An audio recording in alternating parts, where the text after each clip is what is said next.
द्वारका के दिल से अगर ये बातें निकलती तो कितना मजेदार होता दोस्तों। नमस्कार, स्वागत है आपका आपके अपने चैनल हंग्री स्पिरिट्स में। हंग्री स्पिरिट्स देख रहे सारे दर्शकों का मैं अंजू शर्मा दिल से स्वागत करती हूँ। द्वारका जो बाहर खड़ी होकर देख रही थी कि रसोई घर में क्या चल रहा है, तभी हमें ये अंदेशा हो गया होगा कि ये अब बात का बतंगड़ बनाने वाली है। ना सिर्फ बतंगड़ बनाएगी मगर सही जगह पे जाके इसको यूज करेगी और आग में घी डालेगी। तो यही उसने किया। पहला ही सीन हमने देख लिया ये वाला। चलिए चर्चा करते हैं, मगर पहले वही गुजारिश, जिन्होंने अभी तक हमारे चैनल को सब्सक्राइब नहीं किया है कृपया कर लीजिए। साथ में दोस्तों बेल आइकन दबाइएगा ताकि आपको हमारे वीडियोस के नोटिफिकेशन मिलते रहे। जी हाँ दोस्तों, तो द्वारका का एक ही एजेंडा है कि किसी तरह से गौतमा को नीचा दिखाना है। और गौतमा को नीचा तभी दिखाया जा सकता है जब खंडेराव और अहिल्या की जो बातें हैं, जो घटिया बातें हैं, अपने तरीके से जो करती है द्वारका पेश, वो घटिया बातें वो साबित करने की कोशिश में रहती है। अब ये जो उन्होंने कहा, मैं एक बार आपको इसलिए इस वीडियो में बताना चाहती हूँ क्योंकि जो द्वारका कह रही थी वो बातें झूठ नहीं थी, वो बातें सच थी।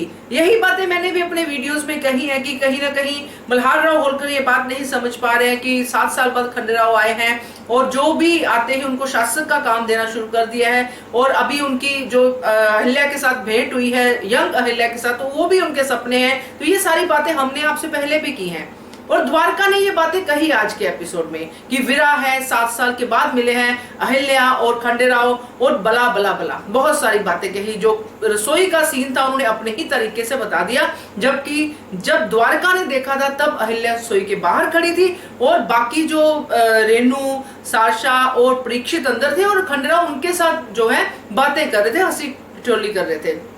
द्वारका ने अपना मिर्च मसाला लगा के बात को इस तरह से गौतमा के सामने पेश किया कि बच्चों की खुशी में ही हमारी खुशी है। तो गौतमा तो सोच रही होगी कि गुन्नू जी और अपनी सीताबाई की बात कर रही है, मगर जब द्वारका ये कहने की कोशिश करती है अपनी बातों में और सीधा सीधा ये नहीं कहती है कि दरबार नहीं गए हैं, सीधा सीधा कहने की जगह वो ये कहती है कि अभी तो वो उनके दिन है ना, अभी तो उनके हंसी ठिठोली करने के दिन है, खुश है खंडेराव। बहुत अच्छा लगा खंडेराव को देख के। तो ये सारी बातें जो उन्होंने गौतमा तक पहुंचाई, वहां हरकू भी बैठी थी, तो हरकू तो ये बात समझ गई कि गौतमा जो है उनको भड़काने के लिए जो है गौतमा को द्वारका ये बातें कह रही है।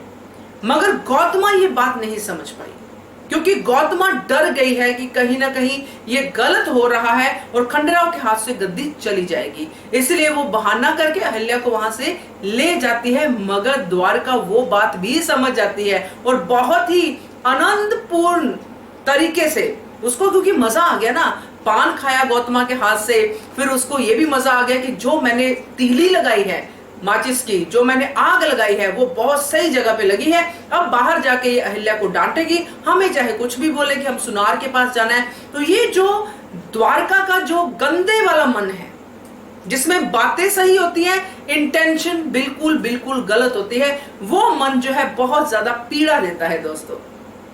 मुझे तो देता है। आप भी अपनी बात कहिएगा कि आपको कैसा लगता है जब कोई इस तरह से किसी को ताने देता है, टॉर्चर करता है, तो कैसा लगता है? कमेंट कीजिए। देखते रहिए channel hungry spirits. Thank you so much.